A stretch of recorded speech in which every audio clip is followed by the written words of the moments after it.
Hii Simba usiiwekee dhamana. Ukikaa na kuangalia mchezo wa Simba dakika zote 90 bila hata kupepesa macho, unapata picha tata isiyo rahisi kuifafanua. Simba inacheza mpira, inapambana, inaonyesha dalili za timu kubwa, lakini bado inaacha maswali mazito kwa watazamaji wanaolijua vizuri kabumbu. Ni Simba inayoweza kucheza vizuri, ikatawala sehemu kubwa ya mchezo, ikashinda matokeo, lakini bado inakuacha unajiuliza, shida iko wapi? Ni timu ambayo ukiangalia makosa ya mchezaji mmoja mmoja huyaoni kwa urahisi, lakini ukiichambua kama timu nzima bado unapata ugumu wa kumtambua nani wa kulaumiwa na nani wa kuachwa. Ndipo lawama zinapoanza kuelekezwa kwa pande mbalimbali, kwa benchi la ufundi, kwa mfumo wa timu na kwa baadhi ya wachezaji. Ladakcha Sambi ni miongoni mwa waliobeba mzigo mkubwa wa lawama.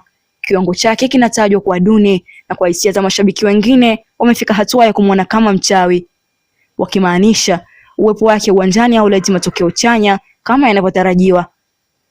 Kwa upande mwingine unaangalia Guaye na Aura, unabaki hujui umsifie nani au wape sifa zote kwa pamoja. Wanaonyesha nguvu, nidhamu na juhudi, lakini bado uwiano wa timu haukai sawa. Clatous Chama anaendelea kuonekana kama ndiye king wa Simba, kiungo mwenye akili na dira ya mchezo. Hata hivyo, thamani ya mpanzo mbele ya Aura haionekani tena kama ilivyotarajiwa. Leo unaweza kumsifia sana Kibabage, akaonekana shujaa wa mchezo, lakini bado kuna sintofahamu kama mechi ijayo atarudia kiwango hicho hicho. Kapombe anaonekana kama amesahaulika, lakini subiri makosa yajayo, ndipo mashabiki watakapokumbushwa kwa nini uwepo wake ulikuwa muhimu. Huu ndio ugumu wa Simba ya sasa. Kuna wachezaji wanaonekana kama hawana hadhi ya kuvaa jezi ya mnyama, lakini wakiondoka ndipo mashabiki wanapogundua walichokuwa wanakikosa.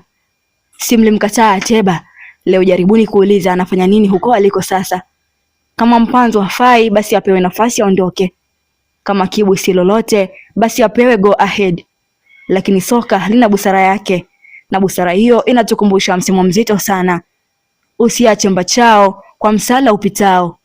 Kwa mazingira ya sasa ni busara zaidi kwa Simba kuwaweka pamoja wachezaji wake, kuwajenga kisaikolojia na kuwapa moyo, kuliko kuwavunja moyo waliopo kwa tamaa ya maingizo mapya yasiyo na uhakika.